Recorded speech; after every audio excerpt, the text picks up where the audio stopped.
과거와는 다르게 수많은 사람들이 깨달음을 얻고 있으며 현재 그것은 전 세계적인 경향입니다.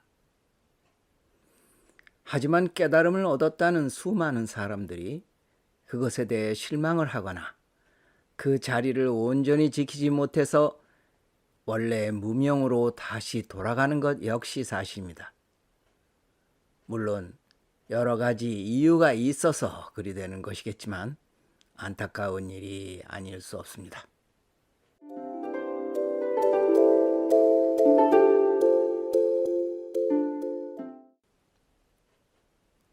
오늘 이야기는 좀 어려울지도 모르겠습니다. 생소할지도 모를 선도의 소주천 이야기를 하기로 했기 때문입니다.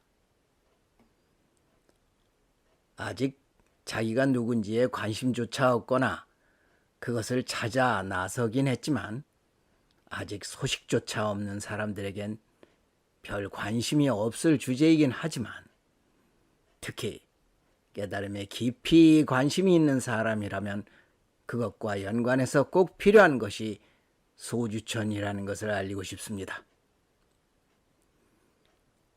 오직 불도가 최선이요 선도는 외도라고 믿고 있는 사람이라 할지라도 마찬가지입니다. 최근 과거와는 다르게 수많은 사람들이 깨달음을 얻고 있으며 그것은 전 세계적인 경향입니다. 하지만 깨달음을 얻었다는 수많은 사람이 그것에 대해 실망을 하거나 그 자리를 온전히 지키지 못해서 원래의 무명으로 다시 돌아가는 것 역시 사실입니다.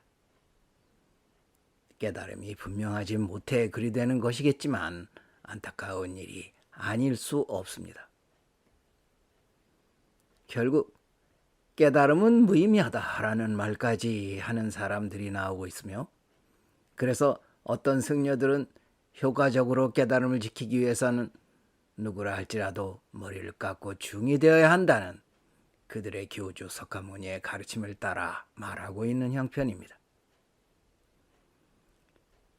깨달음을 얻기 위해 출가를 하였다면 깨달음을 얻고 났다면 다시 세상으로 돌아와 본인이 얻은 것을 세상 사람에게 전하여야 하지 않겠습니까?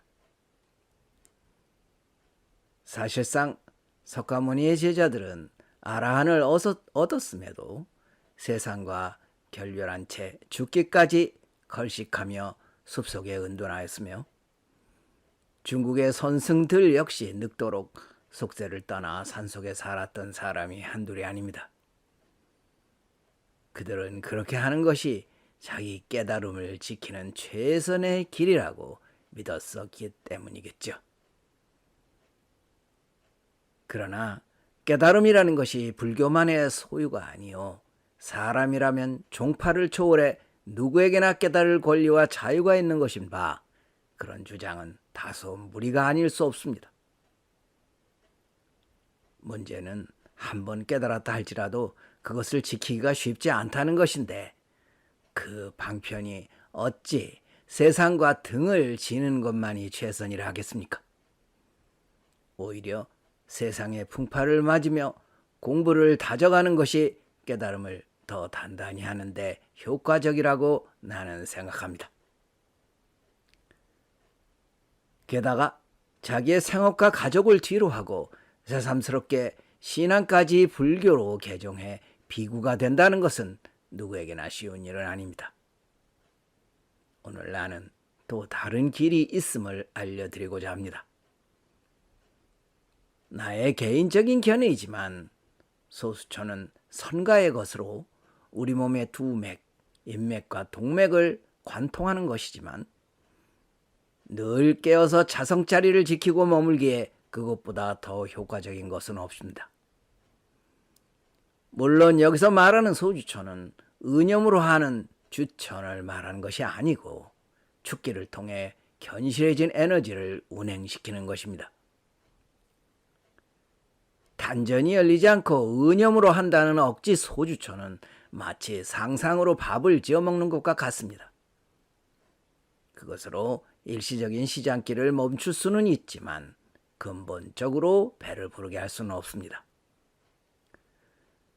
소주천은 생활 속 건강과 직결되어 있지만 그것을 이룬 사람은 늘 자신의 에너지를 관조하게 되고 그것은 바로 자성자리로 연결되게 되어 있습니다.